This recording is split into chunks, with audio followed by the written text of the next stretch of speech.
everyone. Good morning, Jai Hind, Namaskar. So I hope I am properly audible and visible to all of you. I hope that I am properly audible and visible to all of you.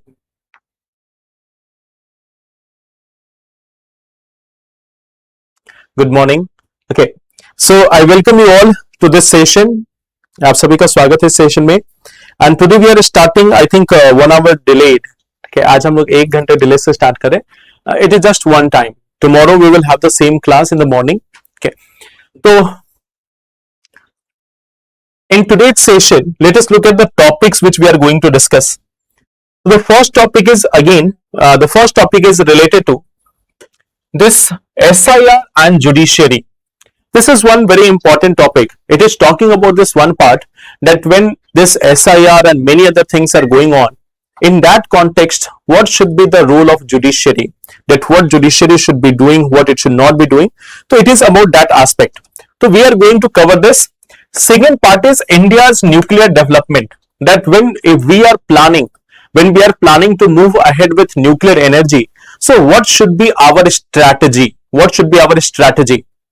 Then the third part is about the road safety. That who is at the failure? Failure किसका है? ठीक है. So this is one part which we are going to discuss in today's session. This is something which we are going to discuss in today's session. So let us first start with this one part. Holding the court accountable. This article is talking about holding the court accountable amid democratic strain. This article is talking about this one aspect that the courts will also have accountability. The courts are also going to have accountability if there is no such timely intervention by the judiciary, there is no such resolution of the disputes or addressing the grievances. So then court should also be accountable. That is the main context here. So we will see this one by one. Okay, we are going to see this topic one by one. Let us start this. Okay, so see. When we are talking about this one topic, okay, what has been said that when we are talking about India, there is one thing called as the right to vote. Now this right to vote has been given a statutory status. This right to vote has been given a statutory status. Okay. So when we talk about any citizen, we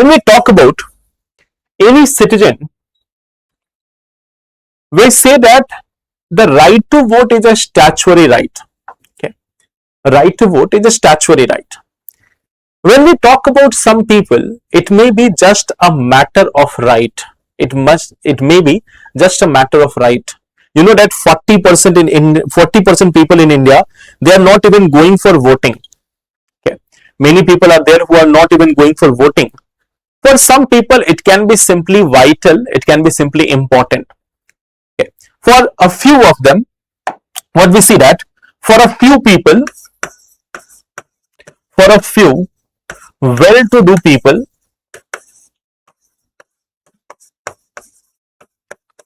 it's just another right. It is just another right. Just another right. But what we see that for the poor and vulnerable,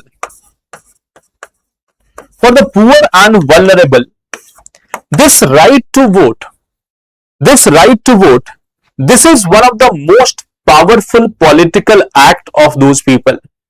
This is the most powerful or a powerful political act. This is a powerful political act. For the well-to-do people, the right to vote may not matter much. Okay. The right to vote may not matter much for a simple person, a simple citizen of India. It may not be that much issue.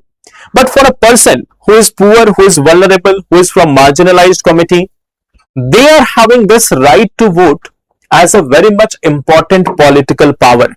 Okay, this is something which is linked with This is something which is linked with the political identity. This is linked with political identity.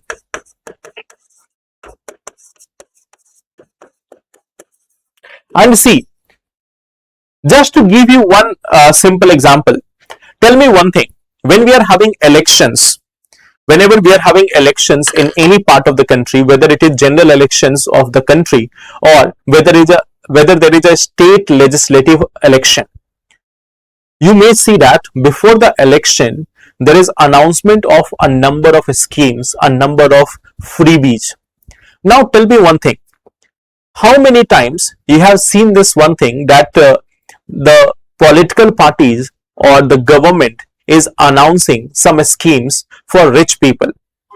How many times they're announcing the schemes for rich people? Have you seen anything? Like in the elections, what is the common policy of most of the governments, most of the political parties? Who is their target group? Who is their target group?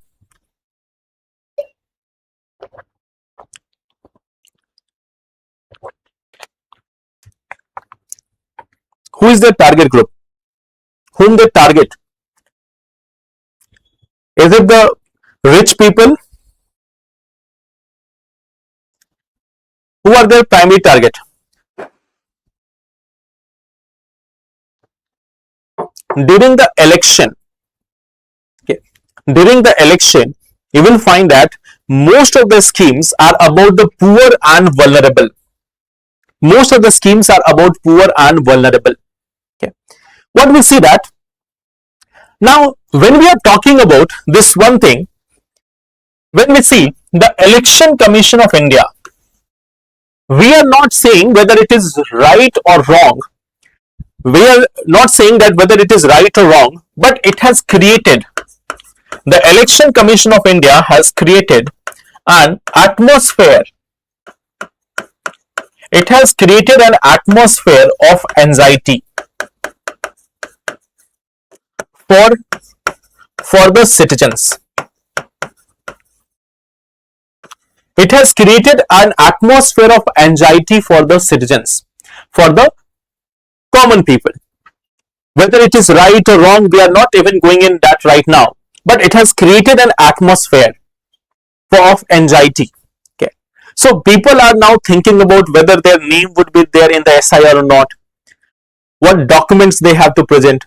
So from time to time, the different people of India, last day we have also talked about it, that people are busy in proving citizenship, people are busy in proving that they are the residents of the country. There are different types of cards and none of them is proving that you are a citizen of India. Okay. So what we see that during the elections, see that business people who fund them, that is something which comes later after the election. But during the election, when they have to contest election, the business people are not going to vote them in that manner.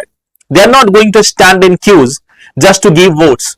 You will find that the poor and the vulnerable, they are going to go for the votes because they think that their right to vote has the capacity to change the politics, to change the power, to change the government.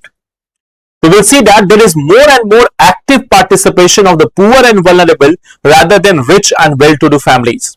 You will find in various parts of the country, the participation of voters in rural areas is higher as compared to urban areas. So this is one of the parts which we have to see. Now, this Election Commission of India has created an atmosphere of anxiety for the citizens. Okay. Now, when we talk about what judiciary was doing, when we talk about the judiciary, what we see that, first of all, there was a delay in the hearing and judgment of SIR case of Bihar. So first of all, there was a delay in hearing or judgment of this SIR case of Bihar. That was one part. Okay.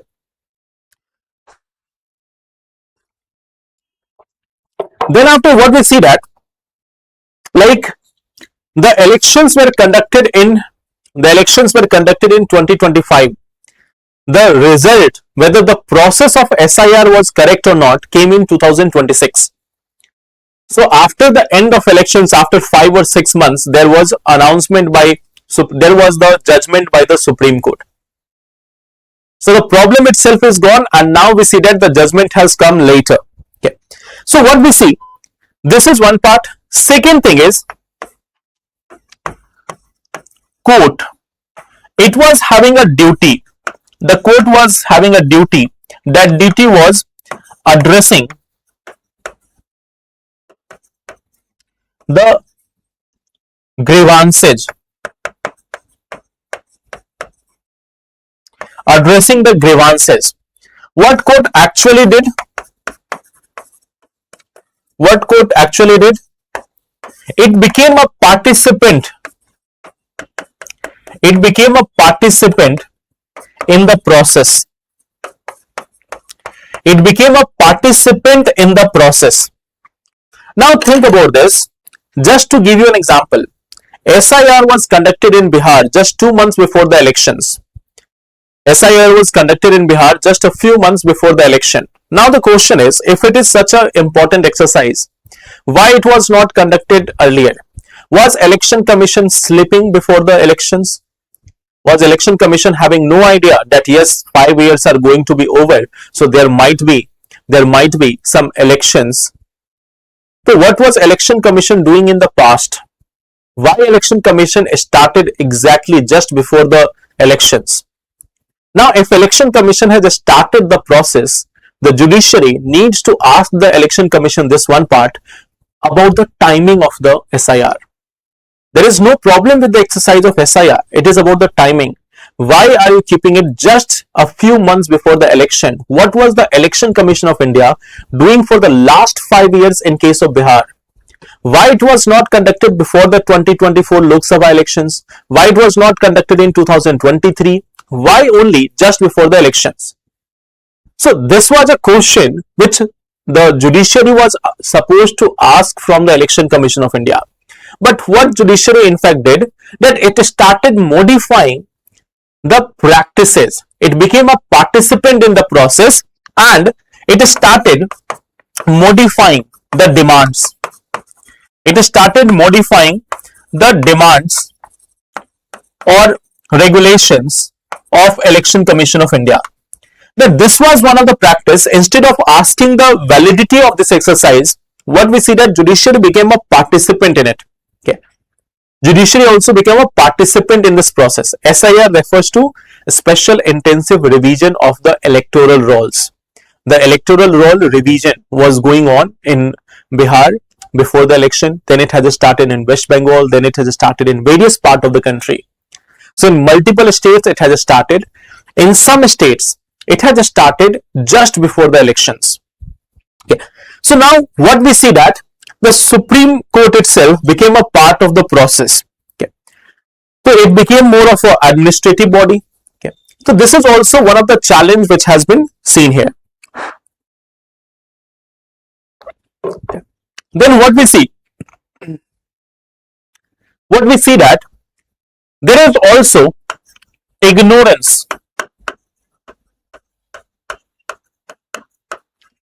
of disproportionate demand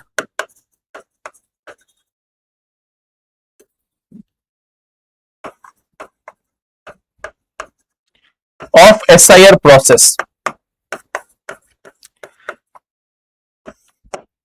The SIR process, okay, the SIR process, what we see, the SIR process is not impacting the well-educated, the well-developed or rich people. They are having all the mechanism to get all the files, to get all the documents, everything can be arranged. Okay. The problem is there for the rural population. The problem is there for the rural population. The problem is there for the vulnerable section. It is there for minorities. So what we see that there was a disproportionate impact. There was a disproportionate impact on the vulnerable section of the society, the poor people, the rural people, the minorities, the women. They were more impacted because of this SIR process. There have been deletion of several lakhs of voters in Bihar and in various parts of the country where SIR has been conducted. More than 50 to 60 lakh names have been deleted. Now let us say, even if 1 lakh of them have been deleted wrongfully, then it is a challenging situation. Why the name was deleted? Why the Election Commission of India has done this exercise just before the election? Now you may say this that there is 1 month time.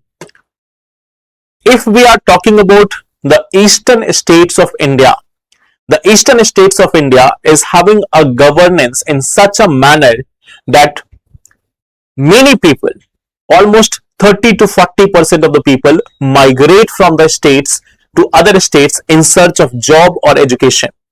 A large proportion of the people are migrating to other states in search of job, in search of education, in search of other opportunities.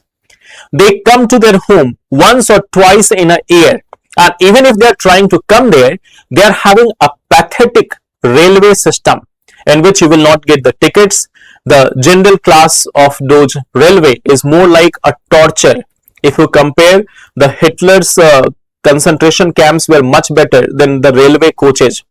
Okay. So what we see that, how you expect them to come to this SIR process in just 1 month? And then you will say that yes, digital option is also there. So how many people are digitally literate? How many government schools have provided digital literacy to the people in the last 1 decade or prior to that? So while we have not worked on the background, we have expected people to do all the things from their side. Okay. So this is one thing. We see that even it was expected from the Supreme Court. It was expected from Supreme Court that it will be intervening in the matter. But then what we see that the response of Supreme Court was also not very much in the favor of the common people. It was not more in the favor of common people. It was more in the favor of the regulations, the rules and the system.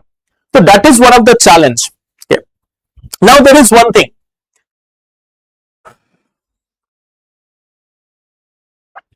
Now what we see, globally, there is this one part that many decisions of the court, they are involving legal questions which are essentially political questions. Okay. So it's not that the judiciary is very much away from the politics. Many of the legal questions which comes in the court, they are also political in nature. And globally, some of the experts have been saying, like there is one expert who says this, Murray Rothbard, he has said that the state has largely transformed judicial review itself from a limiting device to yet another instrument for furnishing ideological legitimacy to the government action. That earlier it was believed that judicial review is a limitation on the state power, on the executive power. But now it has been seen across the globe that judicial review as a process has been used to prove the legitimacy of the state actions. That is one part. There is another thing. There is a book called as The Politics of the Judiciary. Here also it was said that the judiciary's natural inclination is towards the political branches of the state. Okay. Now, we are not saying that in India it is the same concern. But then again, from time to time, there have been multiple such cases, whether it is with respect to the demonetization exercise or it is with respect to the Aadhaar or many other things. What we see that, now let us take Aadhaar judgment, for example. Initially, what we have seen that the government has asked everyone to go for mandatory Aadhaar seeding with their bank accounts, mandatory Aadhaar seeding with their phone numbers. So while this exercise was going on, Supreme Court has not stayed this. And later on, when the Supreme Court decision came, it was said that no, it cannot be made mandatory. that it cannot be made mandatory. So what about those people whose records were already taken by the banks and the cellular operators? Even now, what we see that if you have to get a bank account, if you have to get any such thing, Aadhaar card is almost mandatory. It's not written, but in practice, it is mandatory. That if you're having Aadhaar card, your work can be done easily. If not, then you have to go through a long process which can be everlasting. So what we see that in many of the judgments, Supreme Court is often delayed. And we know this one part, that justice delayed is justice denied. Okay. So many a times the judgments of Supreme Court are too much delayed. So that is one thing which has been argued in this one editorial. Okay. इस पे मैं आपको question अभी नहीं दूंगा because in UPSC mains you will not be finding questions like this. Okay. But since this is one topic, we will discuss this. Okay.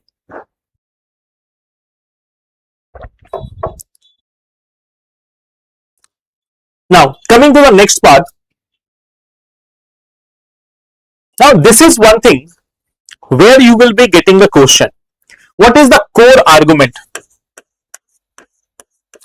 What is the core argument? Okay. Entry of foreign players in nuclear field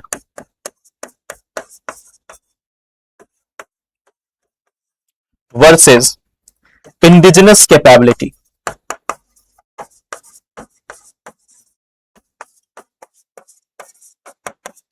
Versus this indigenous capability. Okay. Now here,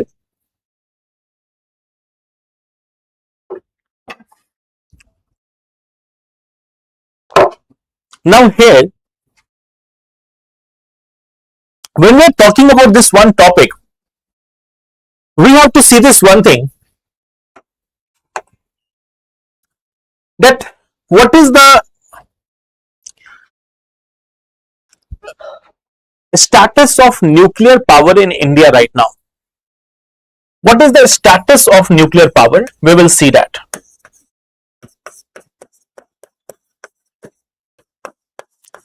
What is the status of nuclear power? Okay. Now, at the same time, before we go into that, there are certain questions which we need to ask. Why do we collaborate or invite foreign players?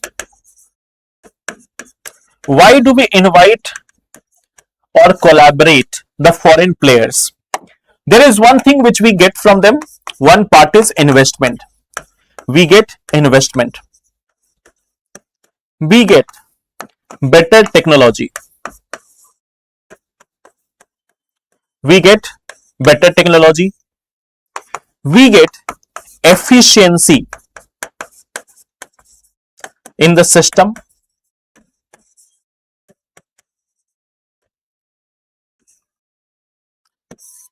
This is one of the main interest here, that why do we collaborate or invite with the foreign players? Why do we collaborate or why do we invite? Why do we want to get a foreign players in any sector? We will get investment, we will get better technology, we are also going to get efficiency in the system.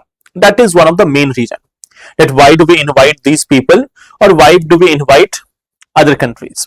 Now, if we talk about India, when we talk about our nuclear power, what we see that it is indigenously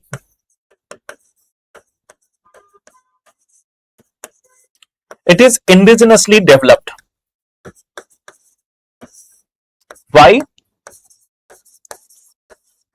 Because after 1974, US sanctions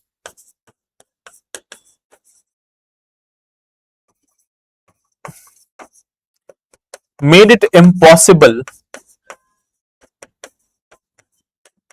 to get foreign collaborations. Okay. So what we see that In 1974, when India conducted its first nuclear test, when India has conducted its first nuclear test in 1974, we have seen that the sanctions, it has forced us to develop our own technology, because no one was giving this to us. No one was giving the technology to us. No one was giving the uranium to us. No one was providing even the enrichment technology. So what we have done, there was this development of pressurized heavy water reactor. Pressurized heavy water reactor. There was this development of pressurized heavy water reactor. Okay. This was using natural uranium. This uses natural uranium. Now what we see at global level, we see that there is use of light water reactor. There is this use of light water reactor. Okay. There is use of enriched uranium. So it means there is a requirement. If we are using enriched uranium, it means there is going to be requirement of centrifugal technology.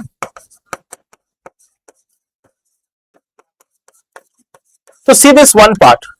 If you are using the light water reactor, if we are using a light water reactor, then we also require a centrifugal technology, which is used to enrich the uranium. Now, if you are having a centrifugal technology, you can also develop a nuclear weapon. If you are having a centrifugal technology, you can also develop a nuclear weapon. So India has always been denied a centrifugal technology by the major global powers. India was not provided. So what India did? India has started developing pressurized heavy water reactor which can work on natural uranium. The majority of nuclear reactors in India are working on this model. The majority of the nuclear powers in India are working on this model. Now, there should be a comparison. There should be a comparison that the cost of production, that what is the cost of production. So we have different countries over here.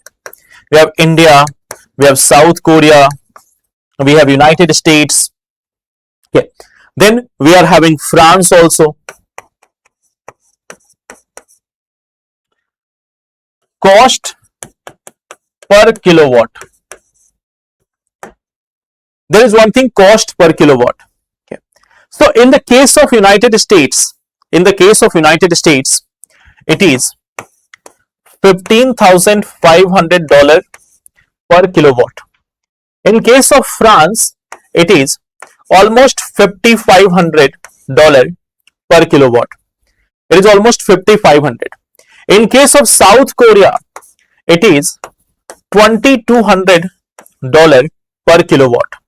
And in case of India, we are having a cost of around 1,700 per kilowatt. So globally, what we see that we are having the cheapest production of, we are having the cheapest cost of nuclear energy. We are having the cheapest cost of nuclear energy. Now think about this. It is being said that US is having superior technology, France is having superior technology. So their superior technology takes around 5,000 to 15,000 per kilowatt. That is the cost of production of their nuclear energy. And our cost is 1,700. So which system is more efficient?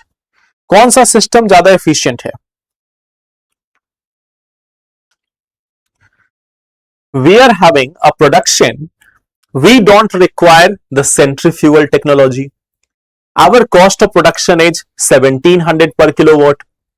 The cost of production in South Korea is 2200. The cost of production in France is 5500.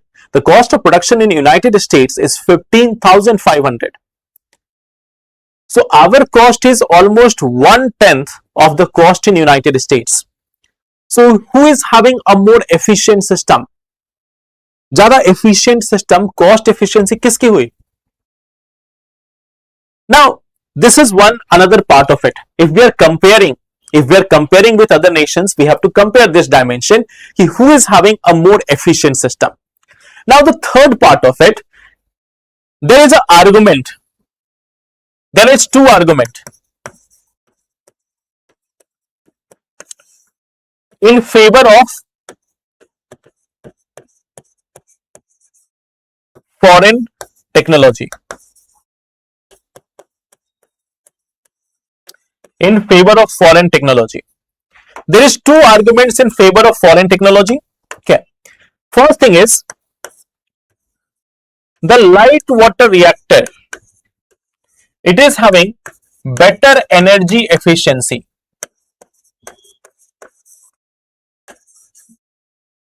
It is having better energy efficiency. That this one is having better energy efficiency. Second thing is, there is another argument that SMR, the small modular reactor, the small modular reactor. So this is something which can provide 300 megawatt. It can be used to provide decentralized energy, quick setup,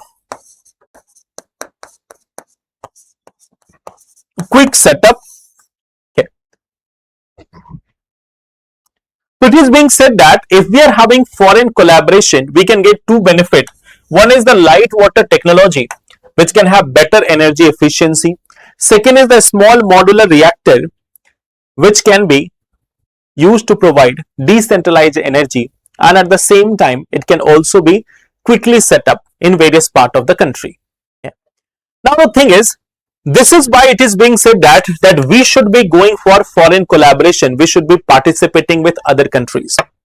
Now the next part, if we are talking about nuclear energy, what has been the historical experiences?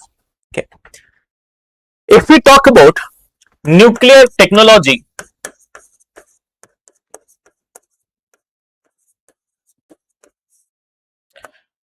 there is a historical experience.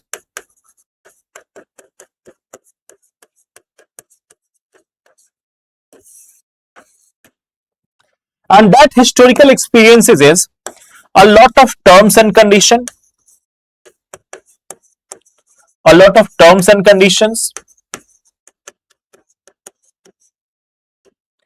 dependency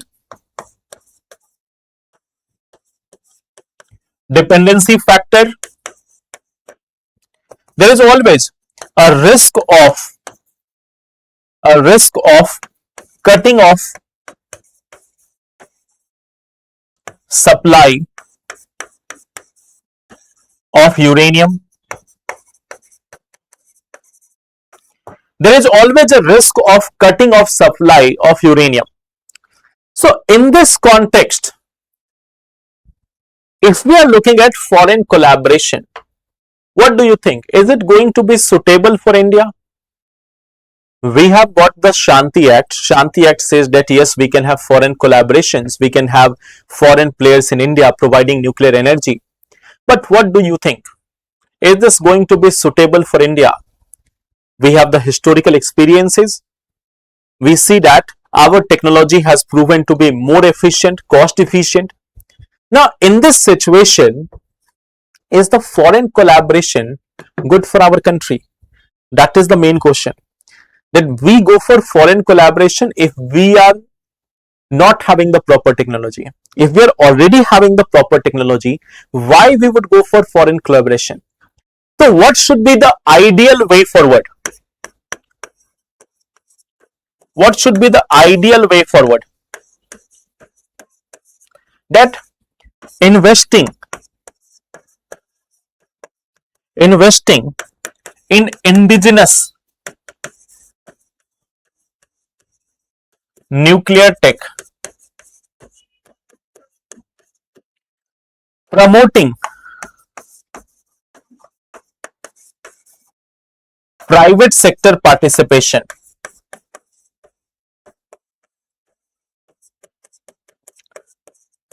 Now, the Atomic Energy Commission AEC, it has already options of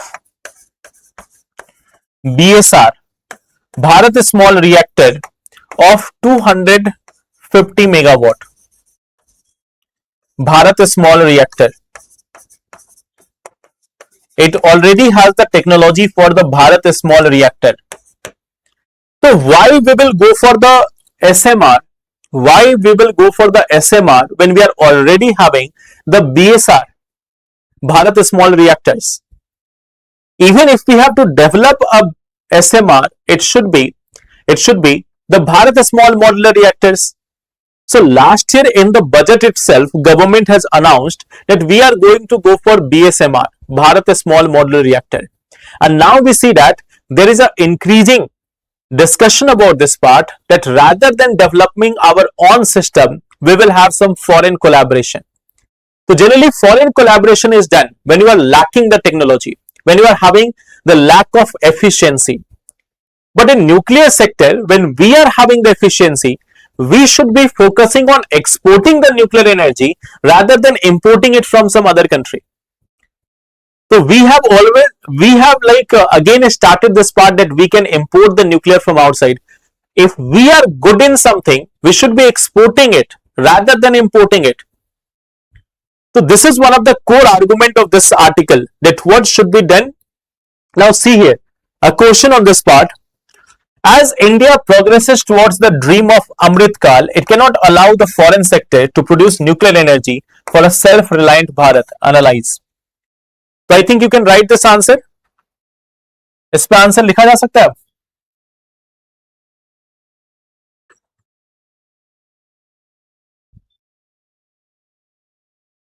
Can you write the answer now? We have also a goal of 100 gigawatt of nuclear energy by 2047.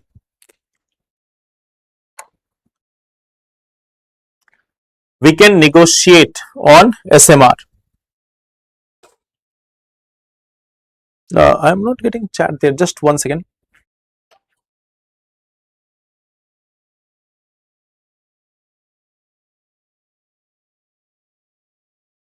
Okay, now I am getting. See, in case of analyze, what we have to do? In case of analyze, we have to link the different portions of the answer. We have to link the different portions of the answers. So these days it is being said that some foreign IT companies are shifting operations from India. What are the main reasons for this? And this is a long-term concern for India. Why the IT companies are shifting? One of the reason is now the world is changing. The IT companies are moving on to AI and others. The requirement of cheap labor is over now. That is one part. Then infrastructure, taxation issue, investment issue. Multiple reasons are there. Plus, during the time of difficulties, during the time of war, we see that generally there is a tendency of the companies, of the corporates, that they shift from developing towards developed nations. Okay. So multiple reasons are there. Okay. Now coming to the next portion.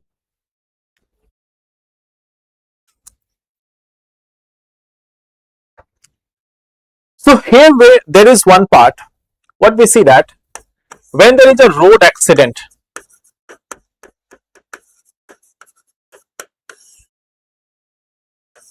many a times it is being said that it's a matter of fate. It's a matter of fate. Many consider it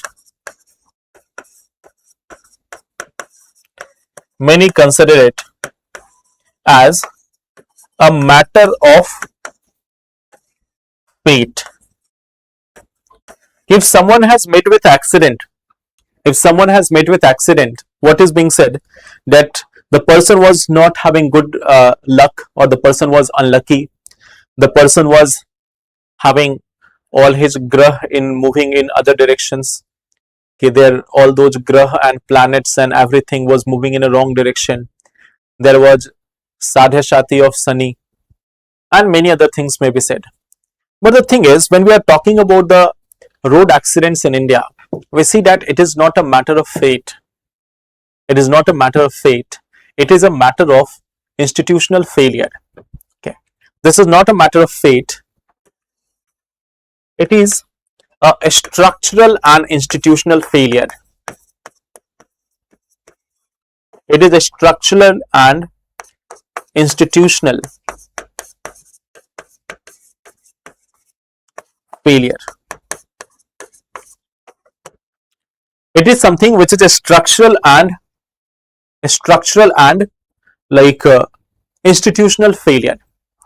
What has been said, that every 3 minutes there is a death of a person in road accident. Every 3 minutes there is death of a person in road accidents in India. If we talk about the different data, Ministry of Road Transport,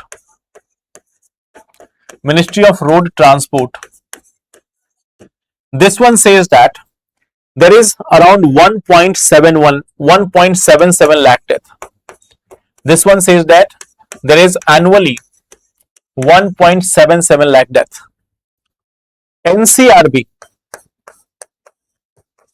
Now NCRB says NCRB has two data. In one of the data it says that it is 1.75 lakh. In one data it says that 1.75 lakh. And in one data it says that it is 1.81 lakh death. So there is somewhat like a challenge, conflict in the data itself. We don't have an accurate number. The question is, why we are having this inconsistency? Okay. So let us see this one thing. When we are talking about India, what we see, that road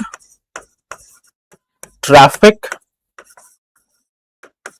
accidents, police, healthcare, emergency healthcare. Now this is something which is distributed in form of union, state and concurrent subject.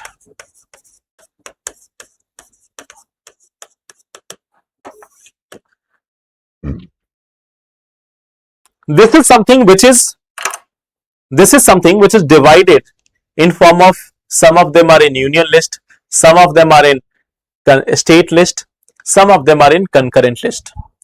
So there is no single mechanism. Sometimes union is having the responsibility, sometimes state is having the responsibility. So the responsibility is divided among so many stakeholders that there is no one person who is accountable for this. There is not a single person who is accountable for this, because it is divided. It is divided among all those people, from the union to the states. Then what we see, that then we have also the jurisdiction of police. There is also this jurisdiction of police, and you know that, this one part, that in case of India, we see that the jurisdiction of the police is also divided. Like, and the police is very much keen about their boundary limit. they are not ready to cross their boundary limit. If they have to help, they are not ready to cross their boundary limit. If they have to arrest someone or encounter someone, then it doesn't matter. Then they can go beyond their boundaries, beyond their jurisdiction, they can do it. But when it comes to the matter of help, so then they become very much conscious about their jurisdiction, whether it falls in their jurisdiction or others. When it comes to accountability, then again they become very much sensitive about their jurisdiction. No, it's not in our area, it's in some different area. We are not responsible, we are not accountable for it. Okay. So what we see that they are not accountable. Okay. Now what we see here, when we are talking about this, highway maintenance, it is receiving only 35 to 40% of estimated funding. Out of the total funding, they are getting just 35 to 40% for maintaining it. Okay. Ambulances are inadequate, trauma centers are absent, and police stations, they are arguing over jurisdiction instead of rushing people to hospital. So police stations are busy in deciding this part, whether this falls under their jurisdiction or others' jurisdiction. So suppose a person is lying on the street, who has met with an accident. So police will be first deciding whether it comes under our jurisdiction or someone else's jurisdiction. So they are fighting over the jurisdiction, and that's why they are not ready to take the person who has been affected by it. Okay. So highway maintenance poor, hospitals or trauma centers absent, ambulances inadequate, and then if we see the second part, that the police stations, they are arguing over the jurisdictions. One major challenge is illegal or improper issue of driver license. Yes, of course. Okay. So there is untrained driver also. There is no such an untrained driver. Plus, at the same time, you'll find that the awareness among the people, or the lack of the proper driving skills, lack of proper enforcement of it, is also a major challenge. You may have seen some people, they are like flying their vehicles. Sometimes they are driving this much fast. They think that if they drive over a particular limit, maybe they will take off from there, that they don't need the wings. If they are driving on the highway, they might be taking off next and will be directly landing to some other planet. So some people drive like that also. So what we see that, of course, these issues are also there. Now, if we are talking about the roadways, there is four different part which we have to see here. Okay. One is engineering,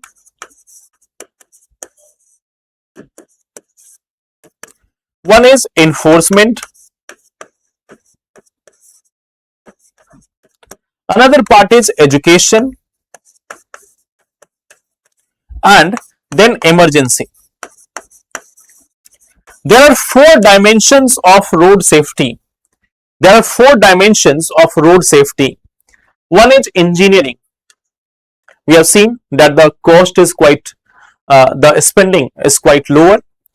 Out of the estimated spending, there is spending of only 35 to 40%.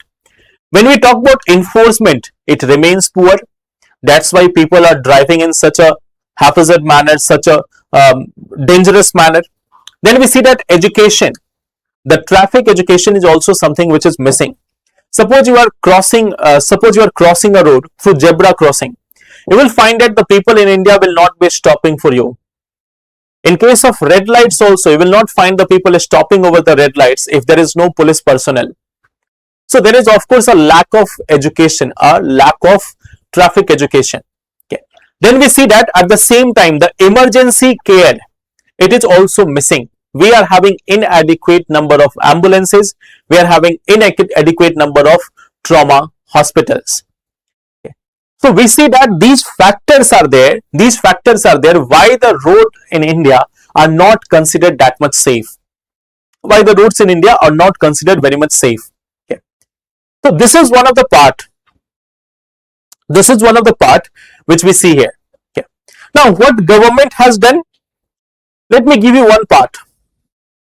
We have also seen this constitutional challenge. Now, see this one thing. In the case of road accident, government is easily passing the burden on one another. Union government says the state is responsible, state says union is responsible. Now think about this. There is also one dimension, tax, जहां पे दोनों government का income होता है.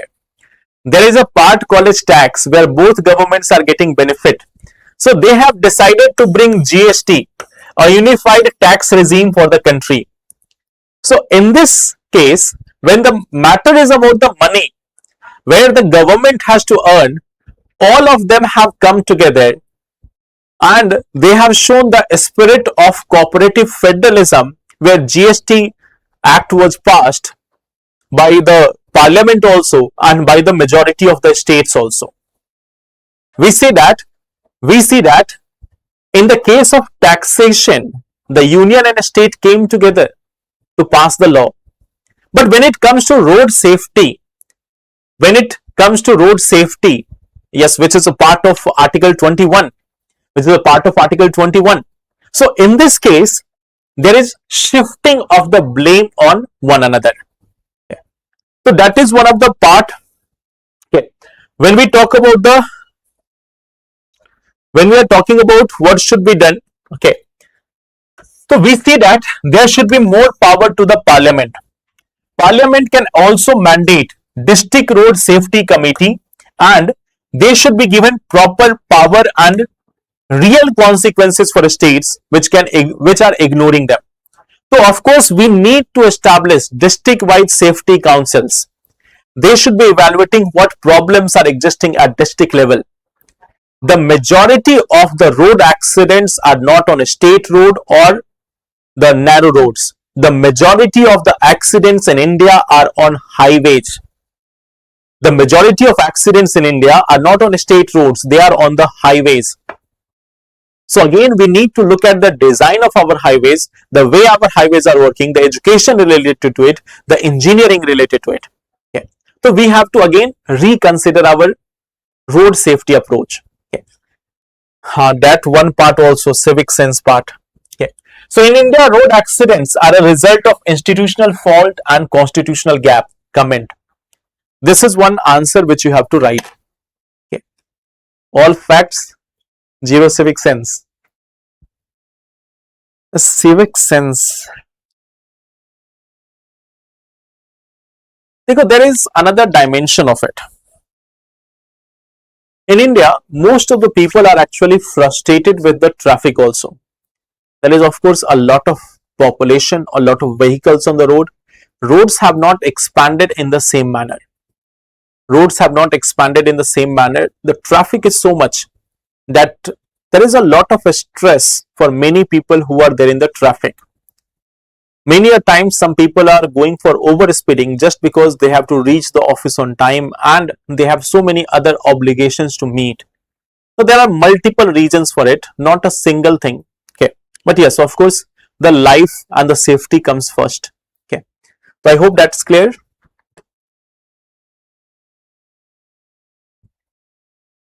Okay.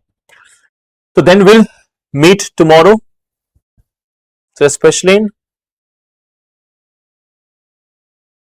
sir, have you ever checked the speed of your car or bike? Nahi, I have not checked. I have driven maximum at speed of 60, 70, not more than that. Okay. I drive very less. Like if we talk about four-wheeler, I have very much hesitation in driving. So that is very few times I have driven a four-wheeler. And in case of bike also, there is like no such interest in that. That's why it's never gone for the speed check. Yeah. Okay. So that will be all for today. Tomorrow we will discuss the question. Okay, one topic was incomplete. Okay, we will discuss that. Don't worry about it. We will discuss that part. Okay. So thank you everyone.